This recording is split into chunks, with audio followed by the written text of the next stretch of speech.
We still have a few hours of rain, so those roads could be covered with water, with rainwater in the next several hours, so be careful. And you talk about trees. Property damage from trees can occur anytime, especially after a tropical system like the one we're seeing now.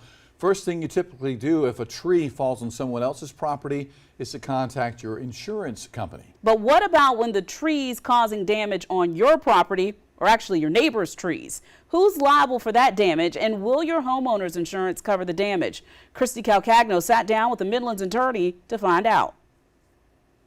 When a powerful storm like Idalia moves through, we expect to see some trees fall. We also expect to see some damage, but sometimes it's not clear who exactly is expected to pay for it. Now, if a neighbor's tree falls into your yard or house, are they responsible for it? The answer is sometimes. Here in South Carolina, the neighbor is responsible for the tree if it was visibly dead or decaying.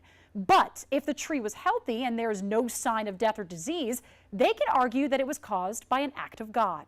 In situations where you had no reason to know that something on your property would blow over or on somebody's house or something like that, then that's considered an act of God.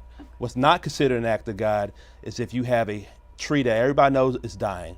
It's been there, unfortunately. It's a beautiful oak tree, been there for 150 years. Every storm season, a lot of the branches fall off.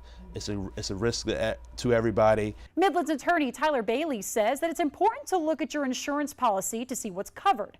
Also, if there is a tree that's a problem that's on your neighbor's property, talk to your neighbor before it's too late. There's a lot of resources out there for flood damage, storm damage, trees, questions that are out there. And it's really best to look in these situations before the storm, because once the damage happens, at that point it's crisis mode. So here's a checklist for storm damage. First, if you have diseased or dead trees in your yard, have them removed immediately. Next, if a neighbor's tree does fall onto your property and causes injury or damage, take pictures. You want any evidence that you can show that the tree was dead or diseased when it fell. And finally, check your insurance to make sure you're covered. In the studio, I'm Christy Calcagno, News 19 WLTX.